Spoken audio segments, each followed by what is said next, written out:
El ser humano utiliza el lenguaje para comunicar y comunicarse. El artista crea su propio lenguaje para exponer la interpretación de su entorno y sus propias fantasías. ¿Hasta qué punto son fantasías o realidades con paradigmas diferentes?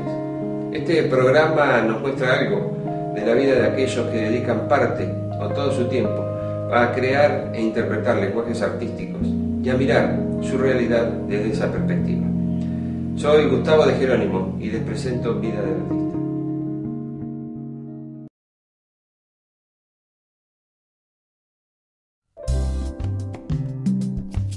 Héctor Pedro Actis y Josefa Pomares festejaron el 25 de mayo de 1948 con la llegada de su primogénito, Alberto. Hermano de Oscar Abel, desde muy chico gastaba los lápices de su padre almacenero en dibujos y láminas. Banderas, paisajes y cielos patrios se fueron desgranando del grafito bajo su atenta dirección mientras cursaba la educación primaria en la escuela número 1. Luego fue a la Escuela Profesional Mixta número 1 y terminó el bachiller para adultos entre 1998 y el 2000, en la Escuela de Educación Media número 1. En 1964 comienza a trabajar como administrativo en la Cámara de Comercio. En 1967 concursa por un puesto de dibujante en el INTA de Balcarce. Allí trabajó hasta 1976, época en que la demanda de trabajos de diseño lo llevó a dedicar toda su jornada al trabajo para el diario Liberal, Imprenta el Arte y decenas de clientes particulares. En 1971 gana el primer premio Afiche sobre erradicación de industrias en el concurso regional organizado por el Grupo de Desarrollo y Promoción Industrial de Ayacucho. De la misma ciudad es Julia Di Pasquale, con quien se casó en febrero del 73. 9 meses después nace Marcos y en julio de 1976 Eugenio. En 1973 gana el primer premio del concurso regional al ISO y logotipo para la emisora radial LU35 Radio Balcarce. En 1982 participa en la exposición de artesanos y artistas con sus trabajos de dibujo y diseño gráfico, organizada por la Subsecretaría de Cultura de Balcarce. En 1990 volvió a trabajar para el Grupo de Comunicaciones del INTA, donde continúa. En el 2003 es invitado a participar de un proyecto de diseño web donde realiza 2 propuestas sobre el mismo tema. Su sueño fue, y tal vez lo siga siendo, aceptar una oferta de trabajo de su especialidad en España. Pero dejemos que nos lo cuente él.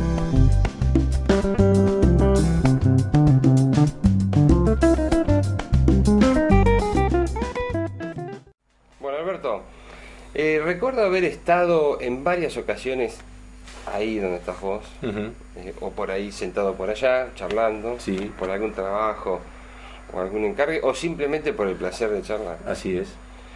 Y me vuelven a la memoria toda la cantidad de cosas, de folletos, de cajas, de carteles, en fin, revistas, ilustraciones. Así es. Que desde tu paso por la escuela primaria, digamos, donde se te despierta la vocación, han llenado los estantes de tu escritorio, ¿no? ¿Cómo ves ahora a esos unos cuantos años que han pasado, ese primer inicio? ¿Vos pensaste que iba a tener el derrotero que finalmente tuvo? Era mi ilusión. Para serte concreto, año 58, mi primer trabajo para la escuela fue una lámina de la leyenda del Ceibo con la india Anaí atada al árbol. Ahí comenzó la historia. Año 59 ya pude hacer la batalla naval de Brown en el Río de la Plata con todos los barcos y los veleros de aquella época y los cañonazos. 11 años. 11 años. Año 60, año sesquicentenario de mayo, del 25 de mayo, tuve la oportunidad que la señora directora de la escuela dijo que pasaba a ser el director del diario por el lapso que duraba desde el inicio de clases hasta el día del 25 de mayo. Un diario que se editó en forma de mimeógrafo de gelatina y con tinta ectográfica, que era una tinta verde que a donde te manchaba el guardapolvo, mi vieja me colgaba. Tenías que cambiar de exactamente. O sea que esa fue esa primera etapa. Terminé el sexto grado, lógicamente mis contribuciones en el colegio para hacer en las grandes pizarras del salón de actos, a Domingo Faustino Sarmiento con doña Paula Albarracín y él sentado al pie de la higuera, el abrazo de O'Higgins con San Martín. Vos eras para las señoritas de la escuela, eras algo así como un caído del cielo, pero... Aparte lo hacía con un placer muy grande. En ese tiempo tuve oportunidad de hacer un curso de la famosa Continental School que había en aquella época, que venían las revistas de historietas, El Cupón. Mi padre a las 20, 22 lecciones me dijo: no me va a alcanzar la guita para seguir pagándote el curso, porque mi ilusión era hacer dibujos animados. Lógicamente se interrumpió esa carrera, esa posible carrera. En el año 61 ya comencé a trabajar para las maestras que se iban a recibir de maestras, para las alumnas del colegio normal, en la cual yo le realizaba láminas para que las practicantes dieran clase en el aula. Después entré como administrativo en el año 64, sería por ahí, en la Cámara de Comercio. Ahí ya comencé a relacionarme con otras personas de la comunidad valcarceña, en la cual conocí al director Raúl Polio del Diario Liberal, gente del Rotary Club que ya estaba formado, la gente que después se conformó el Club de Leones que tuvo el nacimiento acá en esa época. Y bueno, a través de esas instituciones y de esas personas ya me empezaron a encargar trabajos, en la cual podía pasar desde ornamentaciones para fiestas hasta pergaminos para entregar a personalidades que venían en aquella época. Eso sirvió para que en el año 67 había un llamado concurso en el INTA, entonces fui a presentarme al concurso. Tuve la suerte de que quedé elegido. El concurso era en especificidad para dibujante. O sea, estar en el tablero de dibujo. En ese tiempo, bueno, ya empecé a trabajar, ya me puse en contacto con más gente. Comencé a trabajar con una agencia de publicidad que había acá, que era de dos amigos, uno que ya no está, que era Don Elio Castaño y Hugo Simiele, que gracias a Dios vive. Tenía una agencia de publicidad que se llamaba Justar Publicidad. Entonces ahí comencé a hacer tareas para determinados comercios de Balcarce. Ahí comenzaron a crearse los primeros logotipos e isotipos para empresas. Los primeros que yo recuerdo así como algo novedoso para mí, para la época, fue el de Musa Hermanos y el de Gastaldi, dos empresas que ya no están. Y bueno, a partir de ahí, después me puse en contacto con el diario La Opinión para hacer un trabajo. Y ahí conocí a uno de los futuros socios que iba a ser de la Imprenta del Arte, que era el señor Alberto Cali. En ese momento estaba con el Vieso Míguez. Vio un trabajo mío y me dijo: bueno, cuando vuelvas del servicio militar, queremos empezar a trabajar con vos porque vamos a formar una empresa gráfica. Y bueno, y ahí comencé a trabajar con ellos y lógicamente ahí comenzó la gran cantidad de trabajo de todo tipo. Y a ninguna de las cosas que se me presentaban le decía que no. Y bueno, y ahí trabajé hasta que cerró la imprenta, pero lógicamente yo después estuve vinculado con alguna empresa publicitaria de Mar del Plata, en la cual también trabajaba.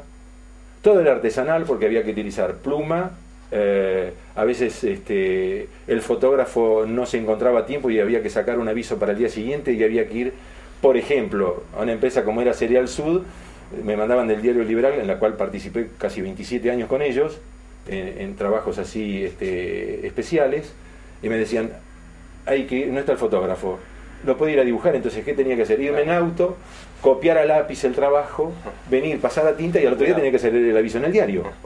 Bueno, esa era más o menos la tarea que se realizaba. Qué época. Y el INTA también tengo que dejar aclarado que me dio una mayor era una mayor responsabilidad, pero también era un sacrificio mayor, pero en la cual pude, digamos, desarrollar aún más la tarea y el de poner la materia gris en funcionamiento. Claro.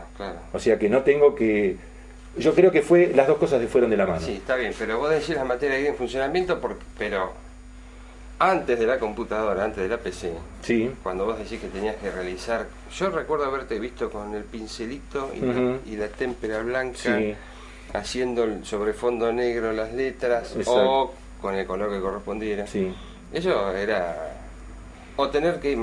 Recuerdo cuando has ido a tomar bocetos de empresas, como me acabas de contar, para poder hacer el aviso. Es decir, eso también te hacía trabajar mucho en la materia gris, mucho en la materia. No, además tenías que tener buen pulso.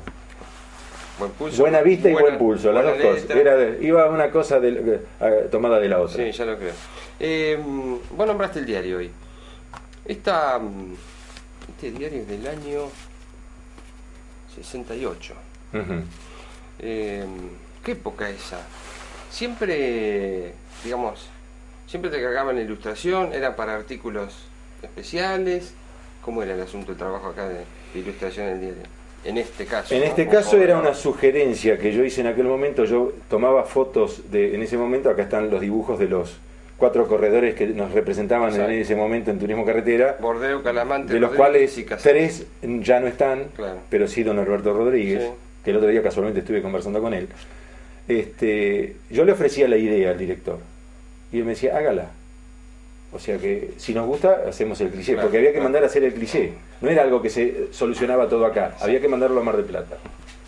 Claro, qué interesante. Por eso te digo que en esas épocas era un poco más artesanal y llevaba mucho más tiempo, más dedicación, más conocimiento, por otro lado. Sí, porque había que tener en cuenta determinados detalles técnicos como para armar el original para un cliché. Había que hacerlo de determinadas proporciones para que no sufriera bruscos cambios, porque ¿qué pasaba? Con la aleación que tenía el cliché, si se imprimía con mucha presión, claro, tendía a reventarse. Entonces el tipo de trazos que había que preparar el original ya tenían que ser fríamente calculados para no tener ese error técnico posterior. Claro, es así, porque si no se empastaba y salía un negro, como decís vos. También tengo que recordar con gran cariño 2 personas que muchos trabajos que se realizaron fueron por 2 expertos que en su momento, tanto Mario Rodríguez como César Latorre, en la cual compartíamos muchos momentos de cuarto oscuro también, porque a mí a veces se me antojaba determinada cosa y yo quería saber si daba el proceso fotográfico en el cuarto oscuro lo que yo pensaba. Entonces me decían, vos querés eso, pero tenés que venir, claro, y encerrarte con nosotros. Claro. O sea, ya sea con uno o con otro. En alguna vez también en tu estudio me encerré alguna vez. Interesante. Con algunos trabajos que vos también hicimos juntos.